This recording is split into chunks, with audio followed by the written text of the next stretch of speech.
Aynen cırtladım. Epey oturduktan sonra ben dedim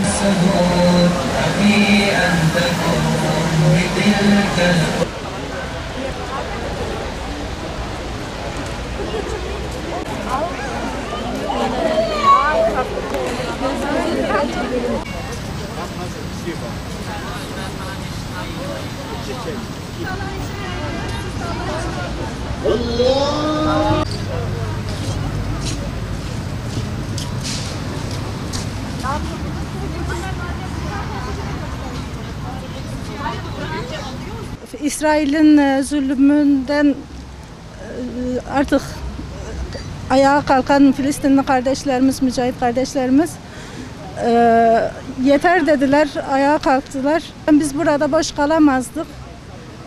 Yetimler Vakfı olarak biz de burada bir çadır açmayı uygun gördük, yaptık.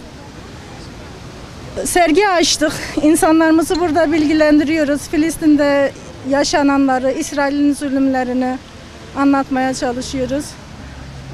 Halkımızdan Allah razı olsun, bayağı katkıda bulunuyorlar. Hem bağış yapıyorlar, hem yemek yiyorlar, hem getiriyorlar. Allah razı olsun. Bazen yemek yemeden de bağış yapıyorlar. Bazen birisi geliyor, bir şişe su alıyor, 200 lira bırakıp gidiyor ki bağış olsun diye. Duyarlı vatandaşlarımız, Allah razı olsun, çok güzel katkıları oluyor.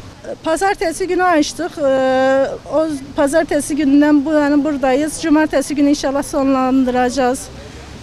Katkıda bulunmalarını bekliyoruz. Kermese yoğunluk güzel, Allah razı olsun, bayağı gelip alıyorlar. Güzel bir katılım var. Malatya halkından Allah razı olsun, güzel bir katılım var. Elimizden bu geliyor. Keşke daha güzel şeyler yapabilseydik, daha fazla bir şeyler ulaştırabilseydik. Gazelli kardeşlerimizin zaferini Allah'ın izniyle bekliyoruz. Malatya halkına çok teşekkür ediyoruz katkılarından dolayı. Sağ olsunlar. Cumartesi gününe kadar buradayız. Katkılarını bekliyoruz.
Kaç